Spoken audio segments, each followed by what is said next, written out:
What is up, you guys? Back here, and I want to talk about UFC 281 matchup between Dustin Poirier versus Michael Chandler, and possibly these guys are probably a title eliminator if somebody wins in a dramatic fashion. Without any further ado, let's dive right into it. Dustin Poirier has been in the games and has been in the UFC since for as long as I can count.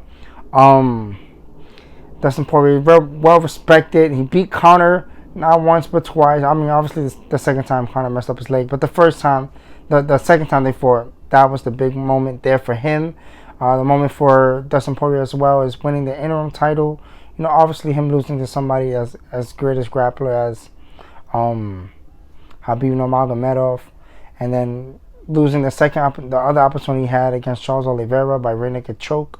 Some setbacks for Dustin Poirier, but again, Poirier always brings his heart and soul whenever time he fights.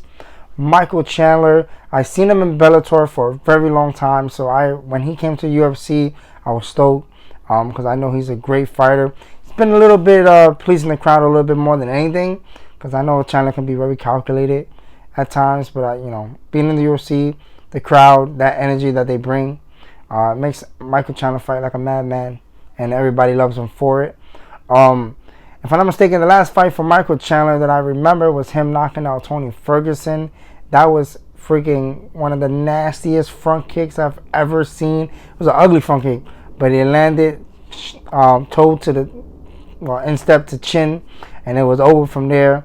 And Michael Chandler brings that big fight power when he's fighting with these guys. And I feel like for this fight against him and Dustin, I think Chandler's going to have to use his wrestling that he has. Chandler has great wrestling.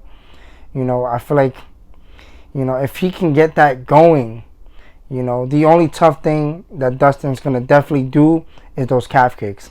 Calf kicks is going to be Dustin Poirier's best friend, especially Michael Chandler, because Chandler likes to bounce on his toes.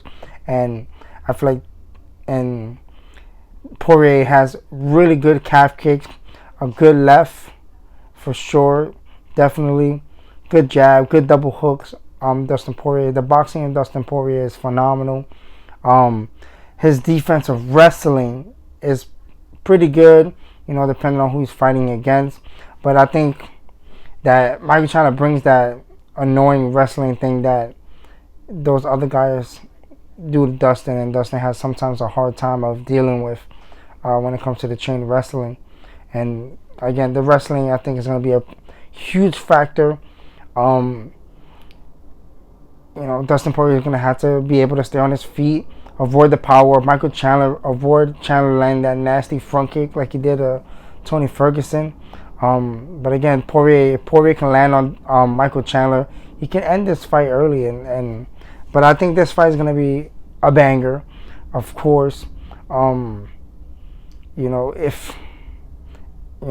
Another hard fight to choose from, but kind of easy because, again, the wrestling is going to be a huge factor, I think, in this fight. If Chandler decides to actually fight a smart fight and not let the crowd and everybody kind of throw him in there, because he's a great fighter, but sometimes he can, give himself to the crowd, which is fun, but, sometimes it makes it 50-50 for him. But, again, who knows? Let's see what happens. Guys, if you guys liked the video, make sure to throw those thumbs up. Thank you for watching. Please subscribe to the channel, guys. Show the love and support for the channel, guys. I thank you guys for the support. And I thank you guys for watching. And I'll catch you guys in the next one. Peace.